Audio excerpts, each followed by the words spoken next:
नमस्कार, के भक्ति चैनल में आपका स्वागत है। आज हम सुनाने जा रहे हैं प्रदोष व्रत कथा। तो आइए हम प्रदोष व्रत कथा सुनाना शुरू करते हैं, जो कि इस प्रकार है। प्रदोष व्रत भगवान शिव की विशेष कृपा प्राप्त करने के लिए रखा जाता है। आप सभी को प्रदोष व्रत की बहुत बहुत शुभकामनाएं। यह व्रत भगवान शिवजी और माता पार्वती को अत्यंत ही प्रिय माना गया है। इस दिन सूर्यास्त के समय प्रदोष काल में की गई पूजा से शिवजी की कृपा तुरंत प्राप्त होती है। यह व्रत रखने से मन के तमाम दोष, दुख, कष्ट, ग्रह पीड़ा और पिछले जन्मों के पापों का नाश होता है। पति के रिश्ते में मधुरता बढ़ती है, घर का वातावरण शांत होता है और यह प्रदोष व्रत संतान प्राप्ति के लिए भी किया जाता है। जो भी बाधाएं जीवन में आ रही हों, प्रदोष व्रत से उन्हें दूर किया जा सकता है। मान्यता है कि जो दंपत्ति संतान सुख से वंचित हो, वे यदि श्रद्धा और नियम से प्रदोष व्रत करें तो शिव पार्वती की कृपा से उन्हें योग्य और स्वस्थ संतान का आशीर्वाद प्राप्त होता है। प्रिय साथियों, कथा को अवश्य अंत तक सुने। प्रदोष व्रत की कृपा प्राप्त करने के कमेंट में ओम नमः शिवाय लिखना ना भूलें। अब प्रारंभ करते हैं प्रदोष व्रत की यह दिव्य कथा। यह कथा है माधवी की, जिसके जीवन में प्रेम तो था, पर प्रेम की पूर्णता बनाने वाला वरदान संतान सुख उससे हमेशा दूर ही रहा। मानो दूर आकाश में चमकता कोई तारा, जिसे वह चाहकर भी नहीं छू पाती थी, पर छू नहीं सकती थी। माधवी, उसका नाम जितना मधुर था, उसका हृदय उतना ही पीड़ा से भरा हुआ था। उसका पति रामू एक सीधा साधा सज्जन पुरुष था। रामू उसे हृदय से चाहता था, पर समय के कठोर प्रहारों ने उसे मौन कर दिया था। माधवी और रामू के विवाह को 7 वर्ष व्यतीत हो चुके थे। यह 7 वर्ष माधवी के लिए 7 जन्मों के अपार कष्ट के समान थे। माधवी वह संसार में क्यों आई थी? वह नित्य विचारती कि क्या मेरा यही संसार है? लोगों के ताने सुनना, विधि के विधान में मेरे लिए कोई जगह नहीं है। वह हृदय में अपार कष्ट था, जिसे वह किसी दूसरे को बयान नहीं कर सकती थी। वह सुबह उठती, घर के काम करती, मंदिर जाती, हर क्षण उसके मन में एक ही घाव रिश्ता रहता था। शून्य कोख का घाव समाज बड़ा निर्दयी होता है, विशेषकर उस स्त्री के प्रति जिसकी गोद सूनी रह जाती है। ताने उसे तीखे शूल की तरह चुभते थे कि माधवी रात रात करवटें बदलती रहती थी। माधवी, अरे तेरा तो भाग्य ही रूठा हुआ है। किस जन्म का पाप है जो ऐसे भुगत रही है? अरे ये तो बांझ है, इसके हाथ का स्पर्श भी अपशकुन लाता है। पहले ये सब बातें उसे केवल फुसफुसाहट लगती थीं, लेकिन फिर वे सब खुलेआम कहे जाने वाले पत्थर बन गईं। माधवी ने सहन किया, उसने सब सहा, पर सबसे बड़ा कष्ट उसे अपने घर में मिलता था। उसकी सास, जो स्वयं एक माता थी, वे माधवी की पीड़ा को समझने की बजाय उसे अपने कुल के नाम पर लगा कलंक मानती थी। बहू, क्या लेकर आई थी तुम मेरे घर? कुल को आगे बढ़ाने वाला वारिस कहाँ है? रामू की सूरत कैसे देखूं मैं इस गांव में? माधवी की आंखें भर आती। वह बस सिर झुकाकर आंसू पोंछ लेती थी। वह जानती थी कि इन सवालों का जवाब उसके पास नहीं है। ये कैसी विडंबना थी! नियति ने ऐसा खेल खेला था कि सब कुछ होते हुए भी वह दर दर की ठोकरें खाने को विवश, एक ऐसी ठोकर जो उसे समाज नहीं बल्कि स्वयं उसकी नियति मार रही थी। और रामू, उसका प्यारा स्वामी रामू, वह भी इस पीड़ा से अछूता नहीं था। माधवी रसोई में रात को भोजन परोसती। रामू सामने बैठे होते, दोनों चुपचाप खाते। बोलने को तो संसार की हजारों बातें थीं, पर एक बड़ी बात सब बातों पर मौन की मोटी चादर डाल रखी थी। एक रात माधवी ने हिम्मत करके रामू को पुकारा। स्वामी रामू ने ऊपर देखा। उसकी आंखों में भी वही दुख था जो माधवी के हृदय में था। आज माधवी कुछ कहते कहते रुक गई। रामू का स्वर भी धीमा पर भारी था। मुझे सब पता है प्रिय, मुझे सब पता है। रामू ने पत्नी का हाथ पकड़ा। वह जानता था कि उसका मौन माधवी को और अकेला कर रहा है, पर वह क्या करता? वह पुरुष था जो स्वयं को असह्य महसूस कर रहा था। वह अपनी प्रिय पत्नी का कष्ट भी दूर नहीं कर सकता था। वह अपार कष्ट दोनों के हृदय में था, जिसे वे एक दूसरे को बता नहीं सकते थे। माधवी, रामू ने धीरे से कहा, तुम चिंता ना करो, ईश्वर अवश्य साथ देगा। ईश्वर हमें अवश्य ही संतान सुख देगा। माधवी ने उस रात अपने स्वामी को चुप रहने का कारण खोज लिया था। अब वह भी टूट चुका था। वह रात रामू के कंधे पर सिर रखकर माधवी खूब रोई। यह रोना केवल संतान के लिए नहीं था, यह रोना उस अटूट प्रेम के लिए था जो पीड़ा के बावजूद भी जीवित था। लेकिन दुख का सैलाब इतना बड़ा था कि वह उन्हें डुबोता जा रहा था। माधवी को लगता था कि उसकी जीवन यात्रा बस यहीं समाप्त हो गई है। वह पूजा करती, व्रत करती, पर किसी भी पूजा में उसे शांति नहीं मिलती। उसकी भक्ति अधूरी थी क्योंकि उसका विश्वास हिलने लगा था। समय बीत रहा था, दिन महीनों में बदले, महीने वर्षों में। अब तो माधवी का मन भी ईश्वर से रूठने लगा था। हे महादेव, यदि मैंने कोई अपराध किया है तो मुझे दंड दो, पर यह कैसा दंड है? यह सूनापन क्यों? क्या एक स्त्री का जीवन केवल माँ बनने तक ही सीमित है? एक अमावस की काली रात थी। सास के ताने असहनीय हो गए थे। उन्होंने माधवी को सीधे सीधे बोल दिया था कि रामू का दूसरा विवाह होना चाहिए। ये बात सुनकर माधवी का हृदय के हजारों टुकड़ों में बट गया। वह भागी, कहाँ भागी उसे पता नहीं। रात के अंधकार में वह अपने घर से दूर गांव के प्राचीन शिव मंदिर की ओर भागी। वह मंदिर की सीढ़ियों पर गिर पड़ी। उसका शरीर कांप रहा था, पर शरीर से ज़्यादा उसका मन कांप रहा था। क्या मेरा स्वामी मुझे छोड़ देगा? क्या मेरे प्रेम की यही नियति है? उसने मिट्टी में हाथ टिकाए और चिल्ला उठी, पर उसकी आवाज़ केवल उसके भीतर गूंजी। वह रो रही थी। वह रोना इतना असहनीय था कि मानो आत्मा शरीर से जुदा होना चाहती है। वह धरती पर लेटी थी। उसके आंखों से बहते आंसू मंदिर की धूल में मिल रहे थे। हे प्रभु, अब और नहीं सहा जाता। इस संसार में मुझे और ठोकरें नहीं खानी है। मुझे उठा लो या मुझे अब मेरी भक्ति का फल दो।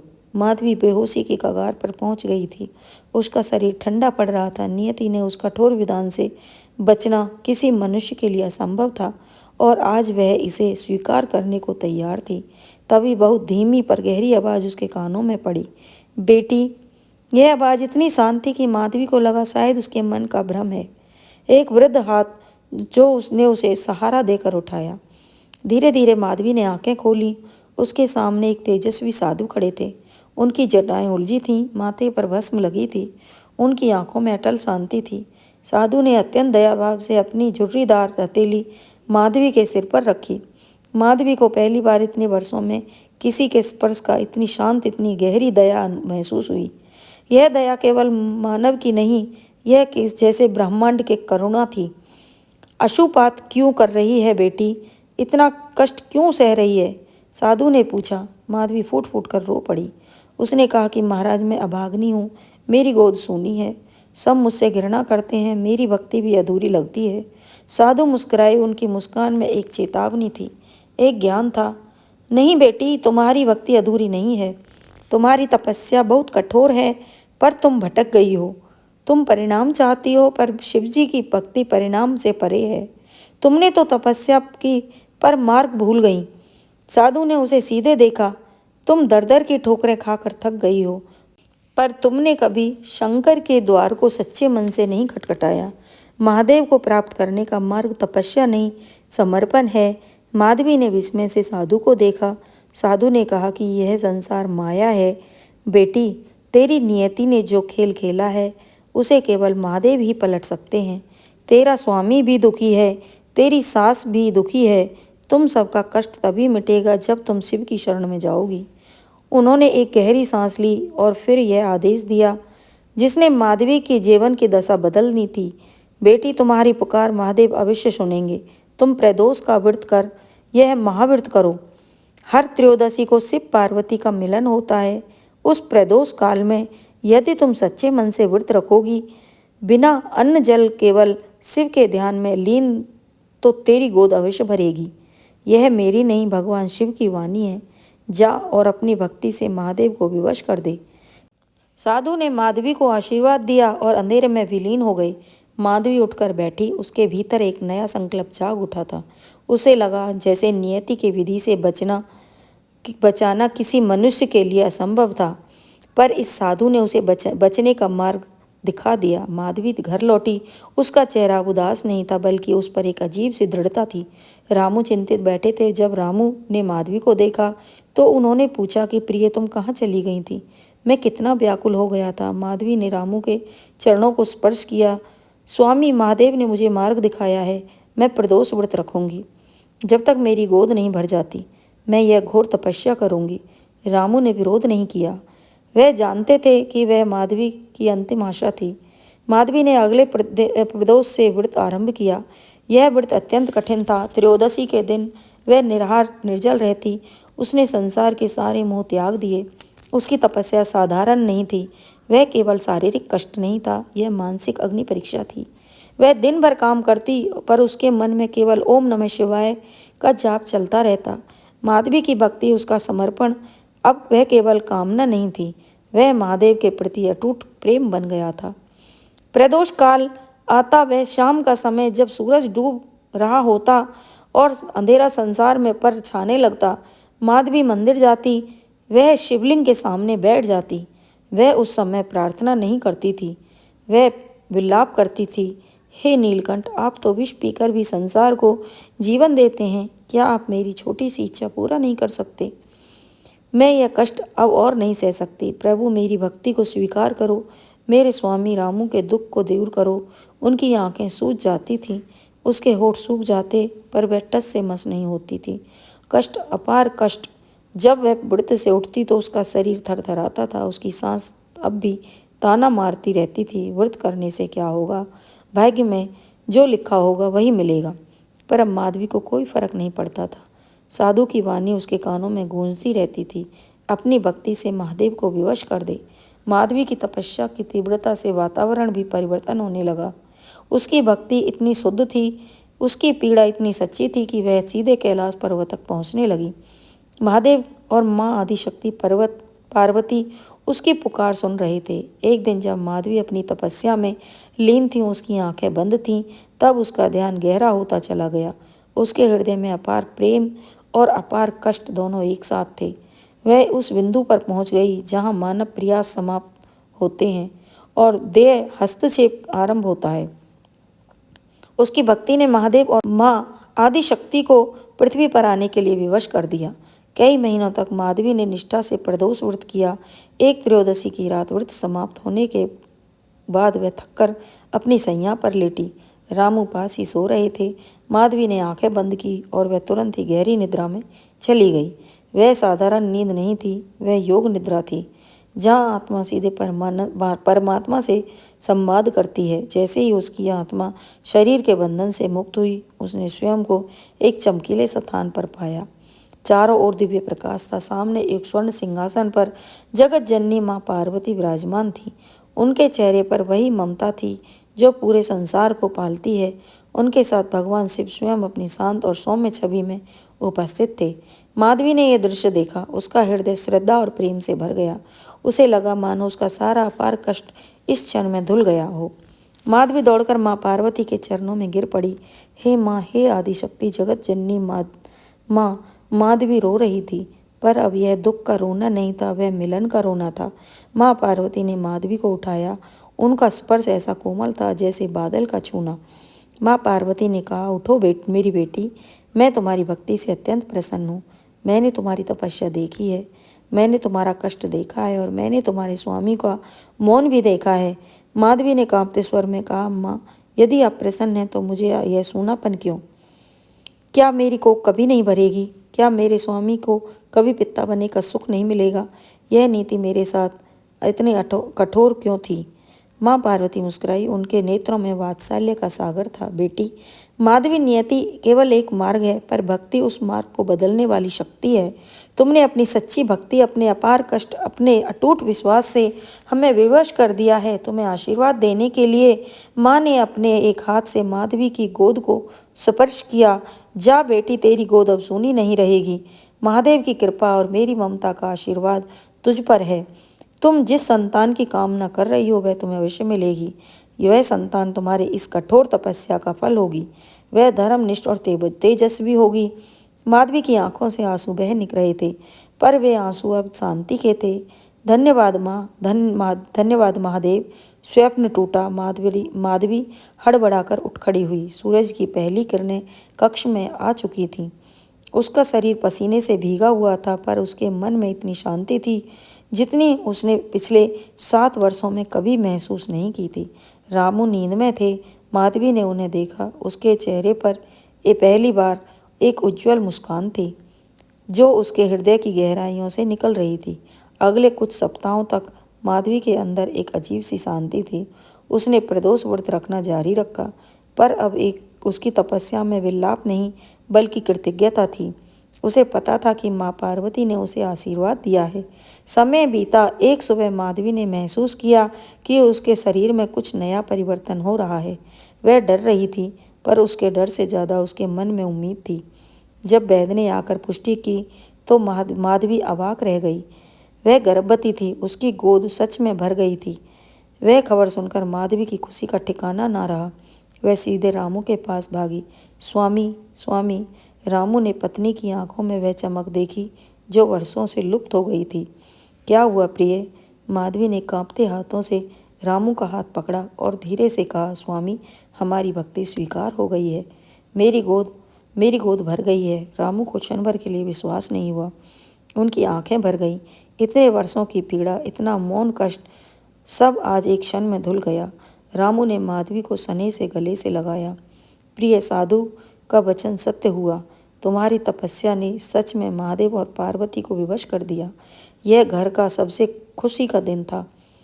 जब सास को यह समाचार मिला तो उनकी आंखों में पश्चाताप के आंसू थे। उन्होंने माधवी को गले लगाया और क्षमा मांगी। बहू, मेरे कठोर शब्दों को क्षमा कर दे। तुम्हारी भक्ति और तुम्हारी सहनशीलता ने मेरे कुल को जीवन दान दिया है। माधवी ने किसी के प्रति कोई द्वेष नहीं रखा।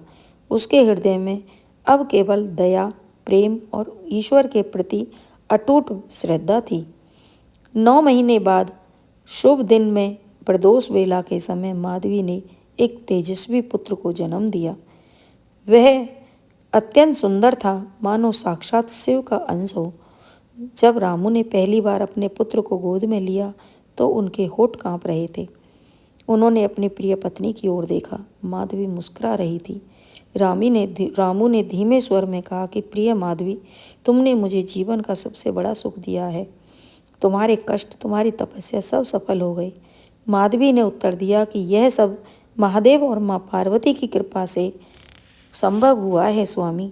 उन्होंने हमारी भक्ति देखी, हमारे हृदय का अपार कष्ट देखा और नियति को पलट दिया। माधवी का जीवन अपूर्ण था। वह जान चुकी थी कि जीवन में चाहे कितनी भी ठोकरें खानी पड़े, नियति कितनी भी कठोर क्यों ना हो, यदि हृदय में सच्चा समर्पण हो तो ईश्वर अवश्य सुनते हैं। उनकी कथा उस गांव में नहीं अपितु दूर दूर तक फैल गई। यह कथा इस बात का प्रमाण थी कि सनातन धर्म में भक्ति की शक्ति इतनी महान है कि वे सीधे ईश्वर को पृथ्वी पर उतरने के लिए विवश कर देती है और सबसे बड़ा कष्ट भी सबसे बड़े आनंद में परिवर्तित हो जाता है। माधवी ने उस दिन से आजीवन प्रदोष व्रत रखा और हर स्त्री को जो कष्ट में थी उसे यही प्रेरणा दी कि अपने हृदय के कष्ट को अपार भक्ति में बदल दो और नियति अवश्य तुम्हारे आगे घुटने टेक देगी। उसकी भक्ति केवल उसकी गोद ही नहीं भरी बल्कि उसके जीवन के अर्थ को भी भर दिया था। इस वीडियो में प्रदोष व्रत की पावन कथा यहीं समापन होती है। हम कामना करते हैं भगवान शिव और माता पार्वती की कृपा आप सभी पर बनी रहे। आपके जीवन में सदैव सुख और शांति, समृद्धि और सकारात्मक ऊर्जा का संचार होता रहे। यह विशेष दिन न केवल भक्ति भाव से भर देती है बल्कि हमारे जीवन में एकता, प्रेम, आस्था का भी संदेश लेकर आता है। प्रदोष व्रत की कथा को सुनने के लिए हृदय से धन्यवाद। अब हम शिव जी की आरती शुरू करेंगे जो कि इस प्रकार है। ओम जय शिवे ओंकारा, प्रभु हर शिवे ओंकारा, ब्रह्मा विष्णु सदा शिव अर्धांगी धारा। ओम जय शिवे ओंकारा, एकानन चतुरानन पंचानन राजे, स्वामी पंचानन राजे, हंसासन गरुड़ासन वृषवाहन साजे। ओम जय शिवे ओंकारा, दो भुज चार चतुरे भुज, दसे भुजे अति सोए, तीनों रूप निरखते त्रिभुवन जन मोहि। ओम जय शिव ओंकारा। अक्षमाला वनमाला मुंडे माला धारी। चंदन मृगे मदे सोहे भोले शुभकारी। ओम जय शिव ओंकारा।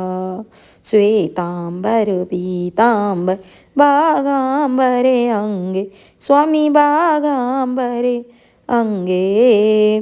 ब्रह्मादिके सनकादिक प्रेतादिके संगे। ओम जय शिव ओंकारा।